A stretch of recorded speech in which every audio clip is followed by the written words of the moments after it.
दोस्तों, हाथ में ये होती है जीवन रेखा, ये होती है मस्तिष्क रेखा, ये होती है हृदय रेखा और यह होती है सूर्य रेखा।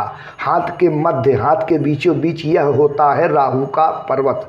जीवन रेखा से जीवन रेखा की एक शाखा ऊपर की ओर उठे और इस शाखा के अंत में एक स्टार का निशान बने। मतलब जीवन रेखा से एक प्रोग्रेस लाइन ऊपर की ओर उठे और प्रोग्रेस लाइन के अंत में एक स्टार का निशान बने और निम्न मंगल के पर्वत से एक राहु रेखा निकले तिरछी, जो जीवन रेखा को काटे, मस्तिष्क रेखा को काटे और हृदय रेखा को काट कर सूर्य के पर्वत में पहुंचे और सूर्य पर्वत में पहुंचकर यह राहु रेखा सूर्य रेखा को काट दे और यह राहु रेखा सूर्य और बुध की उंगली के बीच में यह राहु रेखा पहुंच जाए। मित्रों, ध्यान से देखें, समझ में आ जाएगा। दोस्तों, जीवन रेखा से ऊपर की ओर जब रेखाएं निकलती है तो इन रेखाओं को बहुत शुभ, राजयोगकारी, धनदायक माना जाता है। जीवन रेखा से ऊपर की ओर जाने वाली इन रेखाओं को प्रोग्रेस लाइन कहा जाता है, तरक्की, उन्नति देने वाली रेखा कहा जाता है। बहुत शुभ, धनदायक, उन्नति कारक, राजयोग कारक यह रेखाएं मानी जाती हैं। जब जब भी जीवन रेखा से ऊपर की ओर शाखाएं निकलती हैं, जीवन रेखा से ऊपर की ओर रेखाएं निकलती हैं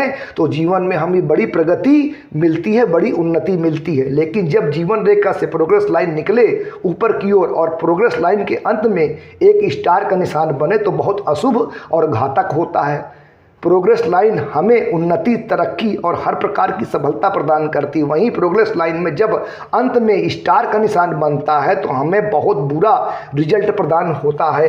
प्रोग्रेस लाइन के अंत में बना यह स्टार का निशान इस बात का स्पष्ट इशारा होता है, इस बात का स्पष्ट मतलब होता है कि ऐसे जातक को कोई ऐसा बड़ा आर्थिक नुकसान होगा जिससे जातक पूरी तरीके से बर्बाद हो जाएगा और वह आर्थिक नुकसान किसी भी प्रकार का हो सकता है। जातक कंगाल हो जाता है, जातक के द्वारा जीवन में कमाया हुआ सारा धन डूब जाता है, जातक के ऊपर बहुत कर्ज हो जाता है और जातक पूरी तरीके से दिवालिया हो जाता है, बर्बाद हो जाता है, सड़क पे आकर खड़ा हो जाता है। और इसी के साथ जब निम्न मंगल के पर्वत से राहु रेखा निकलकर सूर्य रेखा को काट कर सूर्य और बुध की उंगली के बीच में जब यह राहु रेखा प्रवेश कर जाती है तो यह स्पष्ट हो जाता है कि ऐसे जातक को बड़े धन का नुकसान होगा, उसका मान सम्मान खराब होगा, जातक को बड़ा आर्थिक नुकसान होगा। अब वो नुकसान किसी प्रकार से भी हो सकता है, बिजनेस में हो सकता है, पार्टनरशिप में हो सकता है या कोई आपदा के अनुसार हो सकता है और जातक पूरी तरीके से कंगाल और बर्बाद हो जाएगा।